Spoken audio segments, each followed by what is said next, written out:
አርሰናል ከሲቲ በ7 ነጥብ ከአስቶን ቪላ በ6 ነጥብ የራቀበትን እጅግ ወሳኝ 3 ነጥብ ከደቡብ ኮስት ወይም ከሳውዝ ኮስት ይዞ ተመለሰ። አንቶኒ ራዮላ ተስፋ አድርገው ነበረ የክሩፒ ጎል ስትቆጠር ወደ ጨዋታ የሚመለሱ መስሏቸው ተስፋ አድርገው ነበረ።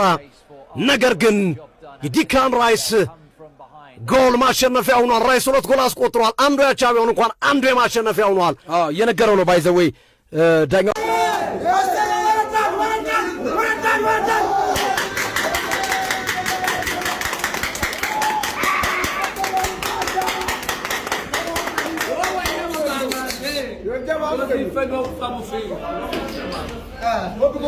ሰላም ነጃ በርሱ መጋረጃ ያለው አምጣልን ፈረጃ አለ ወያላ ላይ በመቋጠር እድሜዎትን ከማሳጠር ጨጓሮትን ከማሳረር ሰርቶ ህይወትን መቀየር ራይስ እያለ ምን መቋጠር ነው ደግሞ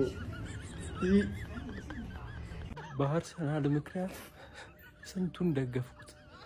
ቻምፒዮንስ ሊግ ላይ ሄድኩ፣ ክለብ ብሩጅ ኤፍኤ ካፕ ምናምን ካራቦ ሄድኩኝ።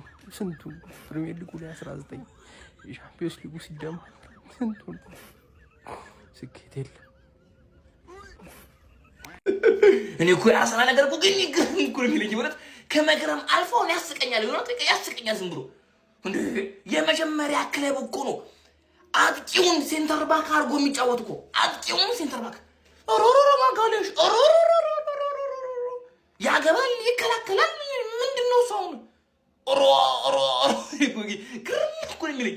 አሁን ደግሞ ጭራሽ ደግሞ ደመላሽ ሆኗል። በቃ እንዲያገኘ በዚህ ሰዓት አርሰናል እንዲያገኘ አለቀ። ጭራሽ እንዲያገኘ በቃ እንዳላገኘ ነው ያለው። በቃ እንዳላገኘ እንዲ ዩናይትድ የተባልከውን 8-2 እንዲያገኘ በቃ እንዲያገኘ አለቀ። እንዲ አንድ ያንስቱ ቡጭጭቅ ታካለክ ቡጭጭቅ አርጉ እንዲ አፍርጦ እንደሚለቀቃለክ አፍርጦ የሚለቀቅ ባለፈው አስቶን ቪላ እሽት አርጎ መስልግ አርጎ ወጣ። ዛሬ ደግሞ በርንሞዝን እኮ ራይስ የሚባለው ምን ብቻውን ክለብ ነው። በቃ እሱ ራይስ ኤፍሲ ብቻውን ወሬ ቁሲን እኮ ይገርመኛል እኮ። ሰማይ ዘንድሮ የኔ ቡድን አዳምጥህም። ማንም ሁን ምንም ሁን ትልቁን ትንሹን አዌይ ይሁን ሆም ይሁን በየትኛውም ቦታ ብቻ ያገኘህ ይለበልብሃል። የኔ ቡድን ይለበልብሃል። በቃ አስቀይሞ ነው የሚልክህ የኔ ወንድም። ይህን ቡድን ላይ እቋጥራለሁ፣ ፍሬህን አፈነዳለሁ፣ 3ቱን እጨምቃለሁ። አይመለከትም አባቴ። ፍሬህን አታሽሽ። እዚህ ቡድን ላይ አቋጥር በፍጹም። እኔ ለአንተ በማሰብ ነው ይኸውልህ ምድረ ቋጣሪያን ምነግርህ። አትጨነቅ በቃ። ይህ ቡድን ላይ መቋጠር ትተህ በኳሱ ተዝናና የኔ ወንድም። ይቅርባ፣ ጤናን እየጎዳ ነው የኔ ወንድም። ምን አይነት ቡድን ነው? ምን አይነት ቡድን ነው? ማን ቦርንማውዝ ማለት አምና ሆም ኤንድ አዌ ፌንት ያበላን ቡድን፣ በቃ ያስቀየመን ቡድን ነው ማን ያስቀየመን ቡድን። በቃ እንደዚህ ግርፍ ማድረግ ነው እንጂ ሜዳው ላይ ወስደ ቆንጥጥ ማድረግ ነው። ቆንጥጥ ማለት አንበሳ እንዴት እንዳረጋችሁኝ። አቦራይስ ትችላለህ። ምን አይነት ወርልድ ክላስ ሆን ከተጫዋች ነህ። ለአንተ ትልቅ ክብር ፍቅር አለኝ። ማን ትልቅ ማለት ነው። ምን አይነት ተጫዋች ነው እናንተ። አይደክም አይዝል፣ ከጎል እስከ ጎል ይሮጣል። በዚህ ላይ ደግሞ ብሶበት ነው የመጣው። ጎል ያስቆጥራል ማለት 2 ጎል። እኔ አንበሳ ትችላለህ። ጀማው ከኛ ጋር የሚፎካከረው ጉዳት ብቻ ነው። ሁሌም እንደምላችሁ ጉዳት ከሌለብን በቀር እናቱ የወለደችው ቡድን ከኛ ጋር ሊፎካከር እንችላለን። ከመሆን ሼር ኮፒ ሊንክ አድርጉና አዳርሱት። እንችላለን። ዴክላን ራይስን ከጠላት ወረዳ ስሙን መስማት ደስ አይለው።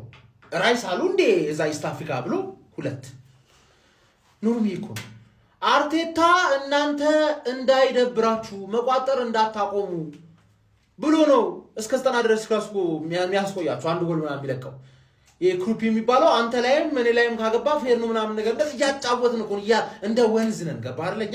ወንዝ ነን እያሳሳቅን ነው ምንገርፍ። ገባ አይደለ? 7 ነጥብ። አሁን ሃንግማንን ትለጥፊዋለሽ ወይ? ሲቲ 18 ደጋፊ ያለሽ 18 ደጋፊ ትለጥፊዋለሽ ወይ? ጨነቀሽ ነው ምንሽ ያርሰገደርስ። እንዴት ኦንጎል አላገባንም? የተለመደ ቅሬታ እንዴት ኦንጎል አላገባንም?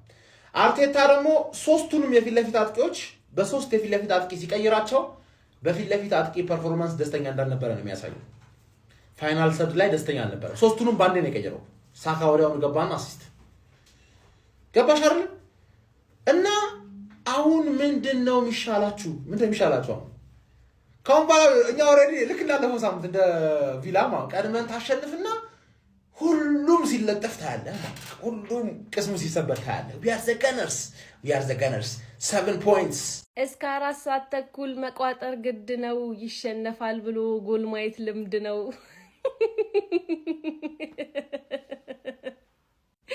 እበገድ እየቋጠሩበት ያለው ወይ ማለት ነው እየጠቀመ ያለው ተቃራኒ ቡድን ጎል እንዲያገባ ነው እንጂ እንዲያሸንፉን አይደለም እንዴ። ወይ ስትቋጥሩ የምትይዙበትን ቦታ ለዩልን እንዴ። እኛ በጎላታ እየተናደድ ነው። በቃ ክሊንሺታችን እየተበላሸ ነው እንጂ ጭራሽ ለማሸነፍና ምን አይመስልም እኮ እንዴ።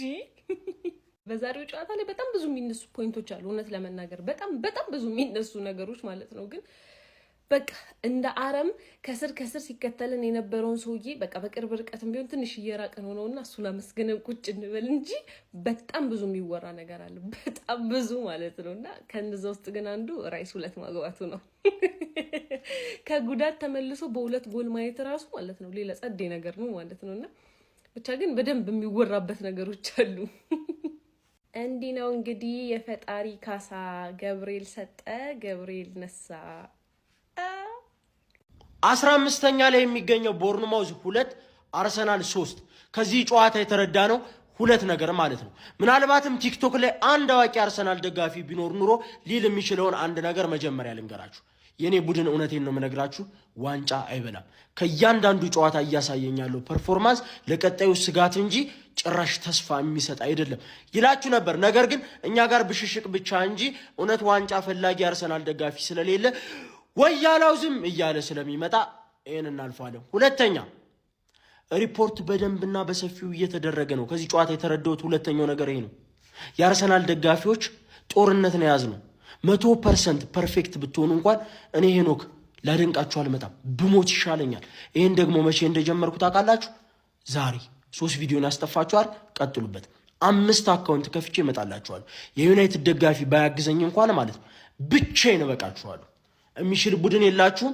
ማንቸስተር ሲቲም ሆነ ታሽ ሌላ ሊድስ ነገ እኛን አሸንፎ ዋንጫውን ሊበለው ይችላል። እኛን አሸንፎ ነው የምልህ። ይሄን ያክል ነው የምትደብሩኝ። ይመቻችሁ።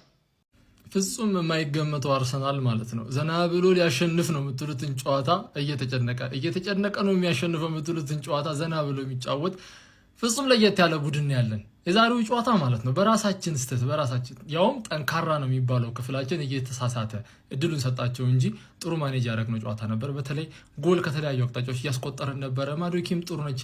ያፈጻጸም ችግር አለባት እንደ ሁሌው ማለት ነው፣ ግን ስቲል አሪፍ ነበረች። በ7 ነጥብ መምራት ጀምረናል ፕሪሚየር ሊጉን ነገ ሲቲ እስኪጫወት ድረስ ማለት ነው። እና ቼላው ወንድም ጥላ ቼላው የለንደኑ ሚሽኑን እንደሚያሳካ እንተማመንበታለን። ከዛ በኋላ በ7 ነጥብ ሙሉ በሙሉ ሊጉን መምራት እንጀምራለን ማለት ነው። ለጊዜው እየመራን ነው በ7 ነጥብ እና ይሄ በጣም ምርጥ ነገር ነው። ሲቲ ጫና ውስጥ ሆኖ ነገ ይጫወታል ማለት ነው። እና ቋጣሪዎች ዛሬም አልተሳካም። ምን ማድረግ ይቻላል? ቢስሚላ ምን አይነት ጨዋታ ያየ ነው? ገራሚ ጨዋታ ያየ ነው። የሊጉ መሪ አርሰናል በርንማውዝን 3-2 ማሸነፍ ችሏል። ቪዲዮውን ኮፒ ሊንክ ሪፖስት ላይክ በማድረግ ጀምሩት። እንግዲህ የሊጉ መሪ አርሰናል በርንማውዝን አሸንፎ የሊጉ መሪነቱን አጠናክሯል። ጨዋታው በጣም ማራኪ ነበር። በተለይ ለገለልተኛ ደጋፊ ጨዋታው ሁሉ ነገር ስለነበረው ደስ ይል ነበር። በርንማውዞች አሪፍ ነበሩ። እውነት አሁን በጣም እያስጨነቁ ነበር ምናምን እንደውም ባለቀ ሰዓት ሙከራዎች ሲያደርጉ ነበር። ግን አርሰናል ምንድነው አሁን በቃ እድል አይሰጥህም። 3 ነጥቧን ይዞ ነው የሚወጣው። በቃ ሌላውን ነገር አይመለከትም ምንም። በቃ ይሄን ዓመት ደግሞ አስተካክሎ የመጣ ምንድነው በፊት ሲሸነፍባቸው ነጥብ የጠለባቸውን ቡድኖች አሁን ደግሞ እያረመ መጥቷል። የሆነ መጠንከሩን ካምናው የተለየ አርሰናል መሆኑን የምታውቁት በዚህ ነው። እኔ ግን ሌላ በጣም የሚገርመኝ አርሰናል ጋር ሲጫወቱ ሁሉም ቡድኖች ማለት ይቻላል ያለ የሌላቸውን አውጥቶ በቃ አቅማ አሁን እንግዲህ በርንማውዝ እኮ ከ10 ጨዋታ በላይ እንግዲህ ድል ከራቀውና ግን አሁንም በቃ የሚገርም ቡድን ሆኖ ዛሬ ያየ ነው። ግን ምን ዋጋ አለው? 3 ነጥቡ ማን የወሰደው? አርሰናል ነው። አርቴታ ጠንከር ብሎ ነው የመጣው። ምህረት በቃ አልባ የሆነ ነው እኔ እንደሚመስለኝ። ያው ብዙ ጊዜ ስለ ፐርፎርማንስ አሁን ፐርፎርማንስ ያን ያህል ደካማ ነው ብዬ አላስብም። አሁንም ይቀረዋል በእርግጥ ግን ማጋሪስ ሰዎች ዛሬ ስህተት ሰራና ወደ አሁኑ ደግሞ አረመ። ያው ደመላሽ ነው። እኔ በጣም ነው ደስ የሚለኝ እሱ ከመከላከሉ በዘለ ይሄ ጎል ከማስቆጠር በዘለ ለቡድኑ ሞራል ይሆናል። በቃ ኮንፊደንስ ይጨምራል። ደስ የሚል ነው። በነገራችን ላይ ማጋሌሽ ከጂሱስ በላይ ጎል አለው። 20 ጎል አለው። የሚገርመው እና ያው ዴክላን ራይስም 2 ጎሎች አስቆጥሯል። እኔ ዴክላን ራይስ አርሰናል ቤት ውስጥ ሊተካ የማይችል ተጫዋች ብዬ ነው የማስበው። ሁሉ ነገር ያደርጋልና በቃ ይሰጣል። በቃ ሁሉ ነገር ዛሬ 2 ጎል አስቆጥሮ የጨዋታው ኮከብ እሱ ነው ብዬ አስባለሁ። ግን አርሰናል ደጋፊዎች ጣፋጭ 3 ነጥብ ነው ብዬ አስባለሁ። እንኳን ደስ ያላችሁ። እስቲ በጨዋታው ላይ የተሰማችሁን ኮሜንት ላይ አስቀምጡ። ቪዲዮ ከተመቻችሁ ኮፒ፣ ሪፖስት፣ ላይክ ማድረግ እንዳይረሳ። ቴንክ ዩ። አርሰናል ፕሬሸሩን፣ ጫናውን፣ ጅራፉን ማንቸስተር ሲቲ ጀርባ ላይ አሳርፎታል። እጅግ በጣም ወሳኝ የሚባል 3 ነጥብ የሪቬንጅ አመት የበቀል አመት ነው ያደረገው አርሰናል። ከኖትቡኩ ላይ ከማስታወሻ ደብተሩ ላይ እያነበበ እነማን ናቸው ልናወራርዳቸው የሚገቡ ክለቦች እያለ የእጃቸውን የሰጣቸው። ባለፈው ሳምንት አስቶን ቪላን፣ አሁን ደግሞ ቦርንሞዝ። ዲክላን ራይስ ምን አይነት ተጫዋች ነው! ባለፈው ሳምንት ደግሞ ጭራሽ አርፎ ነው የመጣው። ደገፍ ነው ያደረገው እኮ ዛሬ ጎሎቹን አይታችኋቸው። የሚገርም ተጫዋች ዲክላን ራይስ። ገብርኤል ማጋሌዝ 9 ቁጥር ይሰጠው ባይ ነኝ። አጠፋ ካሰ በ5 ደቂቃ ውስጥ ማለት ነው። ፋሚሊ አንድ ነገር አረጋግጫለሁ። በአርቴታና በኢዜ መካከል የሆነ ነገር አለ። የፈለገ የታክቲክ ኢሹ ቢሆን ኢዜ 2 እና 3 ደቂቃ አያጣም። ለዚህ ስኳድ ማለት 2 እና 3 ደቂቃ አያጣም። ተውት ቋሚ መሆንና ተቀይሮ በደንብ ተቀይሮ መግባቱን ይቅርና ማለት 0 ደቂቃ ነው። ምንም ጭራሽ ደቂቃም እየተሰጠው አይደለም። 2 ነጥቧን ስትነቁ የነበራችሁ ሰዎች እነሆ ነጥቡ 7 ሆኖላችኋል። ነገ ማንቸስተር ሲቲ ኢታድ ስቴዲየም ላይ ምን እንደሚያጋጥመው አናውቅም። ቼልሲ ምን እንደሚያደርገው አናውቅም። ሲቲም ሊያሸንፍ ይችላል። ግን ጅራፉን፣ ፕሬሸሩን፣ ጫናውን አርሰናል ማንቸስተር ሲቲ ጀርባ ላይ አሳርፎታል።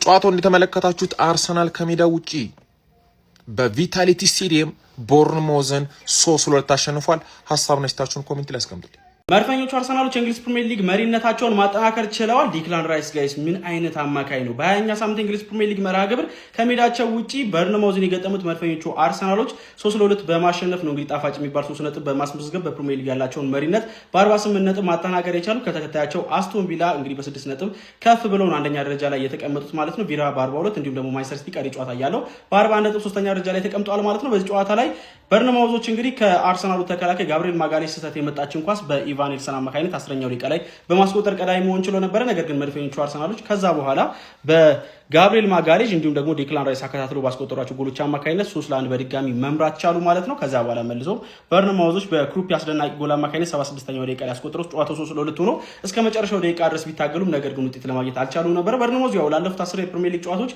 ምንም አይነት ድል ማስመዝገብ አልቻሉም ነበር። ግን ፈታኝ ከሚባሉ ቡድኖች መካከል አንዱ እንደሆነ ይታወቃል። ራይስ ጋይስ በቃ ምን አይነት አስደናቂ አማካኝ ነው! ከጉዳት መልስ አሁንም ለአርሰናል ወሳኝ ተጫዋች መሆኑን ያስመሰከረበት ጨዋታ ነው። 2 ወሳኝ የሚባሉ ጎሎችን ማስቆጠር ችሎ ነበረ። የሚመሩበትን እንዲሁም ደግሞ ውጤቱን ይበልጥ ያሰፉበትን ጎል በማስቆጠር ማለት ነው። መድፈኞቹ አርሰናሎች በዚህ ጨዋታ ላይ በደንብ ቢፈተኑም እንግዲህ ዋናውን 3 ነጥብ ማግኘት ችለዋል ማለት ነው። የሚኬል አርቴታው አርሰናል ያለውን የስኳድ ዴፕዝን ከተመለከትንባቸው ጨዋታዎች አንዱ ነበረ። ከአስቶን ቪላ ጨዋታ በኋላ እንደነ ቡካዮ ሳካ፣ ትሮሳርድ የመሳሰሉት ጨዋቾችን አሳርፈው እንግዲህ በሌላ ጨዋታዎች የጀመረበት ጨዋታ ነበረ ማለት ይቻላል። ለማንኛውም ስለዚህ ጨዋታ እናንተ ምን ትላላችሁ? ሀሳባችሁን ኮሜንት ሴክሽን ላይ አካፍኝ። የፕላስ ምልክቱን በመጫን ፈጣንና አዳዲስ የሆኑ ኳስ መረጃዎችን ማግኘት ይችላል።